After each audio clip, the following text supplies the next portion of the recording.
thank you for watching Taxpayer Alert. We have another exciting program for you. This one's going to involve water and fishes, and a lady who's done a lot of work to try to protect your water. Her name is Elaine St.John. Elaine is our guest. Welcome, Elaine. Thank you, Al. It's a pleasure to be here. All right, let's talk a little bit about you. Well, I've been very involved with Lake Tulloch and the water and New Maloney's and the water. And basically, what we need to understand is that water is like the new gold. It really is. And we need to protect the water that we have here and keep it up here. Now let's talk a little bit about you. Okay. Now you're active realtor in the Lake Tulloch area, as I understand it. I'm an active realtor in Lake Tulloch. I was licensed in 1997. Previous to that, I was also a real estate appraiser. So I have a great background in research. And research has actually been really very helpful for me in some of the work we're doing in order to try to change this problem with, all the water that goes downstream for fish. And you also are a member of the Calaveras County Taxpayer Association. You're a director, I think. I am, and I'm also on the Calaveras County Republican Party. I'm representing the 4th District as well. And I work with the Lake Tulloch Alliance, and we were very successful in stopping some of the fish flows earlier this year. Well, let's get to start this drama at the beginning. Looking back, when did you first find out that we had a problem? Well, I first found out when we had a problem when the lake started becoming lower and lower. And I wondered why this was going on. And I found out that there was something called the 2009 biological opinion that was written, and it was in order to save the fish and the whole, it's a huge project actually. It goes from Shasta all the way down to the Central Valley, and it's called the Central Valley Water Project. And what they did is they had this idea of if they can do fish flows, that they can attract fish and bring them upstream and give them a really great environment to live in. However, if you look on NOAA's website, you will see that a lot of the things were done with inadequate models. What is NOAA? NOAA is the National Oceanic Atmosphere. So basically, if you think of Fish and Game, it's part of that, okay? And if you go to their website, you'll see that there was they've had independent people that looked at this 2009 biological opinion and said that, it was inadequate. They don't take into consideration the levees. They don't take into consideration the habitat that the fish live in. Because what they've done now is they've changed the habitat so much that only 3% of the habitat will encourage fish to lay eggs. So we're talking about salmon, and we're also talking about rainbow striped trout. And the whole thing is that if they put water down the stream at a certain time with a certain temperature, that this will enable the fish to come upstream. And it's really an environmental movement is what it is. I wonder if we had plenty of water, we wouldn't mind, would we? That's right. And that's really true. New Maloney's holds 2.4 million acre-feet of water. It's at about 260 or 270 right now. That's really scary. 10%. Yeah, exactly. So it's been between 10 and 20% pretty much all year long. And even if we have a great amount of rain this year, it's not going to make a difference. Wow. So going back, after discovering that the federal government is forcing the water districts to drain the lakes to save fish that may not even be able to be saved. Is that correct? That's correct. And it's also the Bureau of Reclamation is in charge of all this, and the State Water Board. It's a complex thing, Al. It's amazingly complex. They also, OID, which is the Oakdale Irrigation District, they've hired biologists that have been studying this fish, and we can talk about that a little bit later. But it's amazingly complex. I think they bit off more than they can chew. And the problem that we're having is we do have the drought, and the fish haven't had to cut back on any water at all. But we have. And as a matter of fact, we cut back with a lot of water this year, And OID happened to find that they had an extra 23,000 acre-feet of water, and they sold it. So that was enough water for 331,000 people. And if you think about 331,000 people, Calaveras County only has, what, 38,000 people. That's a lot of water. And we saved water from our showers and brought it out to our gardens. And for what? So it went downstream anyway. That's not very good news. No, it's not very good news. And that's the problem we're going to face again this year, Al. They're going to be looking at our lakes again for more water. You know, LA, they'll pay between $4,000 and $6,000 for water. When up here it's $500. So you can see that it's more profitable for the water to go downstream. And we have ranchers here. We have people that are doing agriculture here. The lake is a very significant thing for us, especially Maloney's. I don't know if you went out there this summer, but there was nobody in the parking lot. And that hurts our economy. That definitely hurts our economy. You know, we just had the fire, so we don't have a lot of taxpayer money coming in. And we need to have a strong economy up here. We need to be able to have a strong economy to keep our kids here. And water is all involved in this because it's tourism. It's also fishing. That's right, exactly, fishing and tourism. And if you go to Glory Hole in the summer last year, there was nobody there. It was just amazing. And the marina kept getting smaller and smaller and smaller and smaller. They kept moving it further and further out. Yeah. Very, very sad. If you've gone along Parrott's Ferry, you'll see that you can see the bridge, the old bridge. You can pretty much walk underneath it right now. Wow. It's amazing. I understand that this forced fish flow is drained about half of New Maloney's. Is that true? Yes, absolutely. We'd be in good position if it weren't for this. What possible logical reason would there be in policy for the federal government to do such a thing? Well, it's an environmental policy, and they believe that they can save the fish if they do this. Okay, they're looking but we're looking at 100% hatchery fish that come up the river now. Fish Bio has been doing a lot of research for OID, and they have found that all the fish that come up now are all hatchery fish because they go through a camera and a gate and everything, and they have tags on them. They can keep track of it.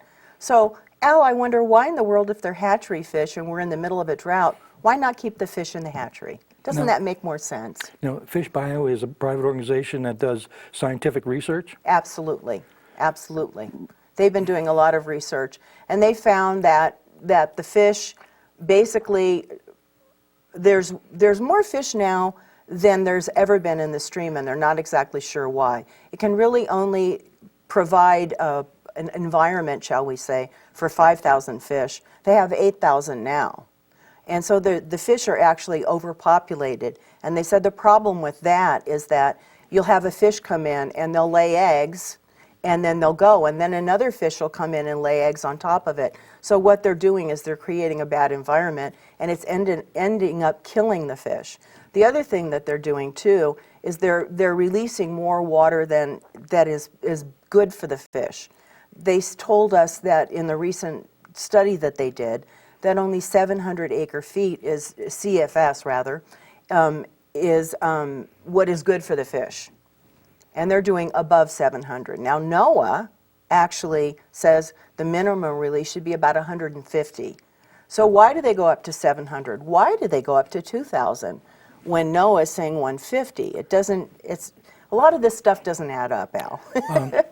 If the obvious consequences are also the purpose, then it all makes sense. Yeah, there you go.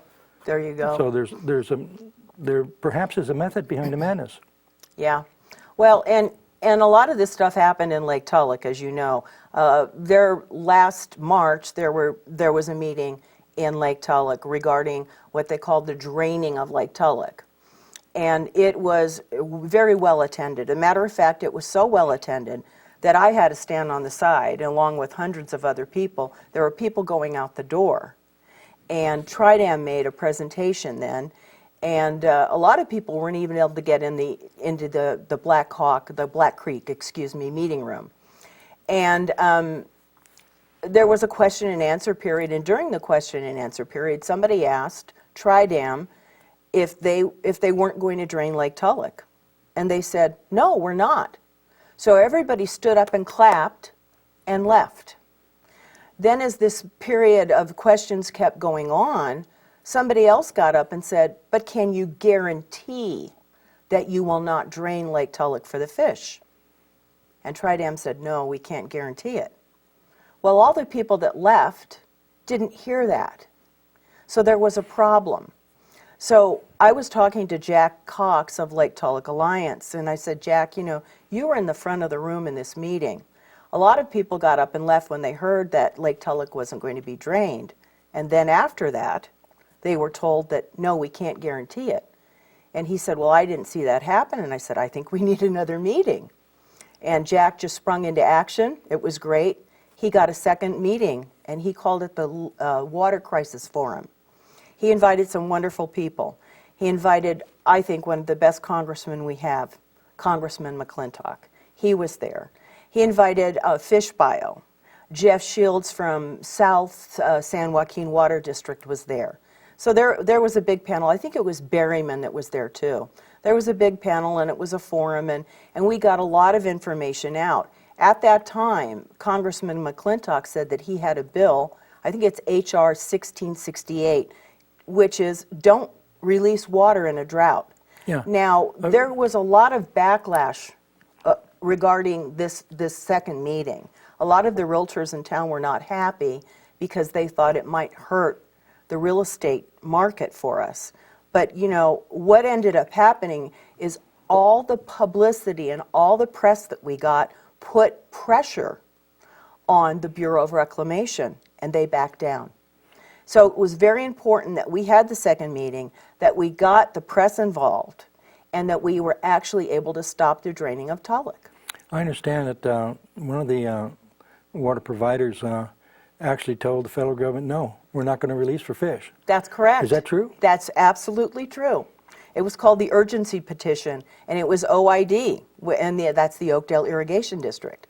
And also the other thing that was a problem too with Tulloch is the intake valve at the lake, which is where they get all their water for drinking. I know, because I live there and so do you. Well, it was below where the lake would have been drained. So CCWD, which is Calaveras Water District, had to jump into action. And I have to tell you, Dennis Mills is like one of the most fantastic, brilliant people I know. He's on their board.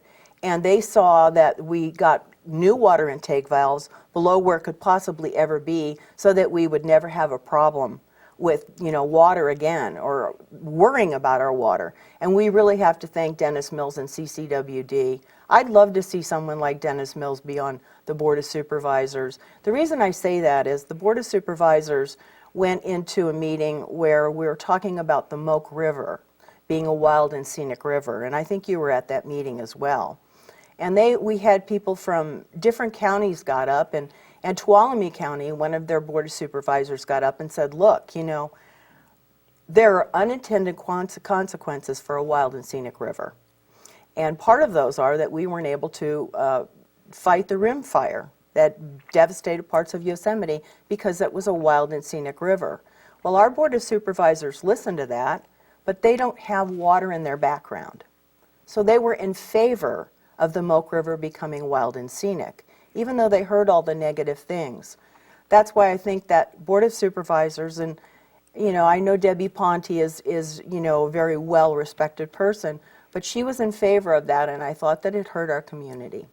Well, the Taxpayer Association doesn't get involved in politics, but we do get involved in issues with both feet. There you go. Maybe all four feet. And so the issues to our association is to try to see what the problem is, and then see what could be done to correct it. Right. Well, what we're doing is we're working with a number of different people. Jack Cox with Lake Tulloch Alliance, Dennis Mills, myself, we're working with Oakdale Irrigation District. We're reaching out to Tuolumne County. We believe that we're all in this together. We believe that together we can be very strong. But see, this 2009 biological opinion, that is the reason that they're releasing all this water for the fish, that needs to be looked at again.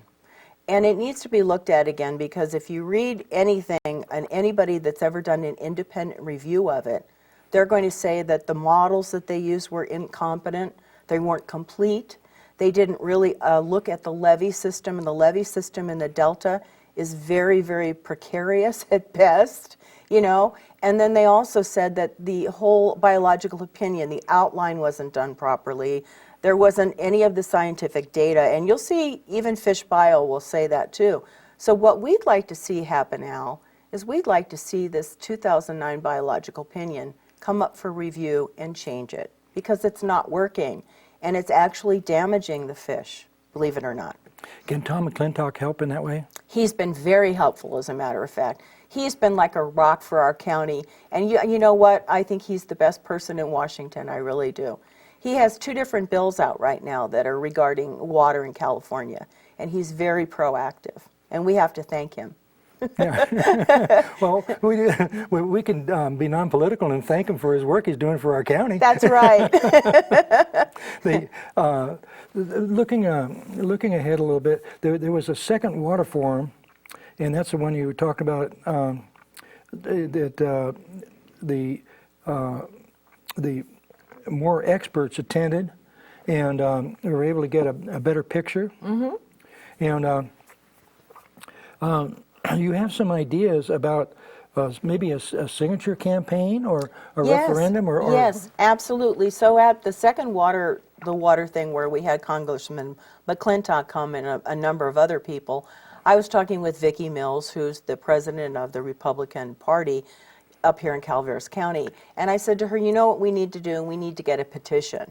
And I said, what we can do is when people come to the second meeting, we can have them sign the petition. And the petition basically was, you know, to support stopping the water for the fish during the drought. I think we might be able to get the Democrats to go on board with that too. Well, you know what? Actually, Senator Feinstein was in favor of it, but Barack Obama wasn't, and neither was Jerry Brown. But anyway, I got this petition going, and I actually went to IGA for a couple days, and basically we got about 500, over 500 signatures. Oh, wow. Yeah, it was very successful. And I sent it to the Bureau of Reclamation, the State Water Board, and also our dear governor, Governor Brown. But, you know, it falls on deaf ears. But what we had going for us is we had the press, we had Congressman McClintock, we had other people. So we created a roar, Al. And without our roar, nothing would have happened. See, the mouse that roared. That's right, the mouse that roared, Lake Tulloch. Yeah, it's so cool that in this bewildering world of can of worms and regulations that hardly anybody even wants to look at, you would dive in and try to straighten the worms out. That's it. That's it. And the problem that we really have is it's a federal program, you know, and you know, you're talking about Bureau of Reclamation. That's a pretty heavy fist that you're trying to deal with, you know. But I believe the power of positive thinking and being just proactive. Yes. That you can get things done. You can't wait for something to happen and then go, oh wow, that shouldn't have happened. You need to get ahead of it, get the press involved, get all of our congressmen involved, and local people too, like I say, local water districts, CCWD, OID, we're all in this together. Yeah. Do you know that they say that there's over 1 million people that go through Oakdale up the hill, over 1 million people per year. That's a lot of people. Huh. That's a lot of people. They spend money. They spend money, that's right. And we need to keep the money here. You know, basically, all we really have is our taxes are, you know, property taxes, as you know. There's not really a lot of sales tax in Calaveras County. We don't have a big store. Well, boy, wouldn't it be nice to have a Walmart. Oh, yes, it would. Something that could bring in, or a car dealership or something like that. But, you know, without the lake and the fishermen that come in and the people that come in because they're going to be shopping, and we have to have Maloney's full. Yeah. We can't be wasting this water because it's taking money away from our county. Yeah, why not? Yeah. Why not have a full new Maloney's? That's right. Why not? Why not? Keep the fishery in the fish hatchery right now. We're in a drought. You know, here's the bad news. OID this last month, Steve Cannell gave a forecast, basically. They need 1.6 million acre feet of runoff to keep up with Maloney's. He thinks it's going to be short about 60,000 this year. The average year, it's 1 million acre feet. Last couple of years, it's only been 200 or 300 acre feet. So he's saying it's going to be 1 million, not 1.6? Yeah. So here's the thing. It'll take between 5 to 8 years to fill Maloney's up. Really? Now, if you consider 5 to 8 years, we Now- can't be sending enough water downstream for 330,000 people twice a year. So That's not good. that means, now that's not taking consideration the releases for fish flows. That is the release for fish flows. So because of the release of fish flows, if we have normal years, then it's going to take 5 to 8 years to fill New Maloney's. That's correct. Is that the picture? That's the picture. 5 to 8 years, a minimum 5 years without getting the recreational boaters that we have that'll fill up our hotels, that'll go to our grocery stores, that'll go, you know, buy clothing and go to the antique stores. It's not a pretty picture. Yeah. We need to do something about the biological opinion. Yeah. We're working on it. Well, you mentioned Vicki Renicky, Yes. who just seems to have so much energy. She's at the Board of Supervisors just about every Isn't meeting. she fantastic? Yeah. Not only that, but she's so sweet, you know. She It's hard. is. It's hard for even people that don't agree with her not to like her. That's right. 'Cause she's never said a bad word about a person. Yes. That I can remember. She's wonderful. And because of the work of her and maybe a handful of people, including you, we had some major changes in our county, in the direction of our county government. We now have a new general plan that they're working on, and the latest draft on the vision statement is supportive of private property rights. That's wonderful. This never happened before, and that passed 4-1. That's a good thing. Isn't that something? And here's another thing on property rights. You and I are both realtors. When we sell a piece of property, what are we talking about? We're talking about mineral rights and water rights too. You know, they want to actually start regulating all the wells in California. That's not a good thing. I mean, honestly, that's their water. And that's what the government doesn't seem to really be getting. It's our water, it's not their water. The state government, I think, has ruled or proclaimed that the water belongs to the state. Yeah. And that goes against common law, Doesn't it? which is what our Constitution is based on. That's right, Al. And so, under our Constitution and common law, people have the right to water under their property and adjacent to it.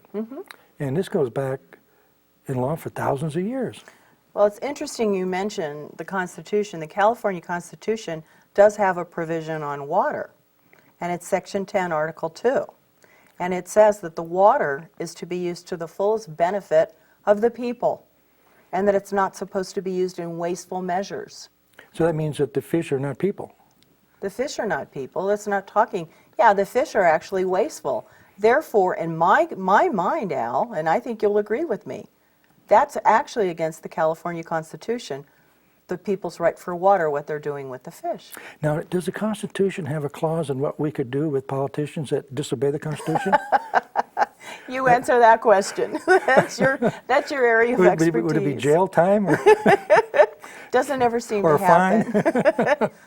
No, but what it is that the people really have to take their power back. Yeah. That's the bottom line. We have the power as long as we use it. If we relinquish it, then that's where we fall behind. And we get what we deserve. Yeah, that's right. Well, I deserve to live in a free society with plenty of water and everything else. That's right. And, That's right. I'm for abundance. I am all for abundance too. Absolutely. Yeah, you look at Maloney's and you just shake your head every time you drive by there. It's a sad thing, Yeah. you know? It really is. So I would like, the people that are listening to your show to become more active and to maybe write Congressman McClintock and say, you know what, we support any of your water bills, because he has two, that will keep water in Maloney's and not allow water to go downstream for the use of fish during a drought. It's just good common sense. Is there a website that maybe Jack Cox has, or the Lake Tulloch Alliance, that they could look and try to get these facts? Yes. Because I don't know if they can remember everything that's said here. I know, I've got a lot of information. That's the appraiser in me coming out, I guess. But anyway, yes, if they go to the Lake Tulloch Alliance.org, I believe it is, that's Jack Cox's, he's got everything you need to know about water and what's going on that particular website.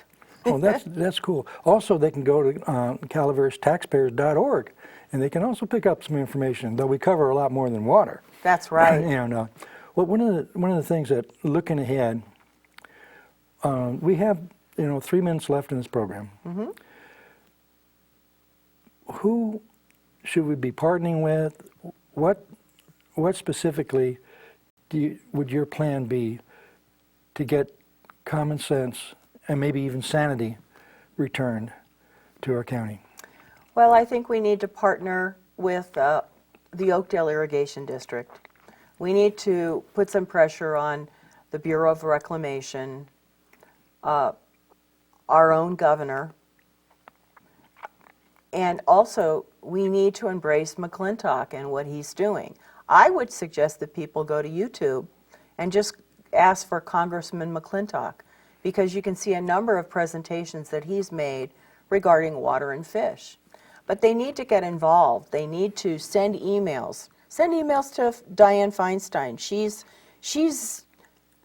really pretty good, considering that she was in favor of helping us with this water thing, okay? Yeah. So that's a good thing. She did have problems with President Obama. Now maybe next time around with a different president, we might be able to have someone help us. Governor Brown and President Obama both have the power to change this right now with an executive order. They can do that, but they don't have the political will. They're both seem to be with the idea of restructuring our country and our state. Yeah. And maybe that ideology is stronger than common sense. Well, and the other thing too is I think that people need to remember that we have not built a reservoir since New Maloney's, since 1979 now. Think about it. Wow. Our population has almost doubled since 1979. Wow. So this is another thing people can do, is to write letters to say, we need more reservoirs. We do. I've heard rumors, and this is just rumors, that because we've been so good at conserving water, that they're considering making that the new normal. Yeah, Elaine, you've done such a wonderful job of informing us. Oh, thank you. And we want to thank you for watching on Taxpayer Alert, and we'll see you next time. I wonder how we did. Okay. Good.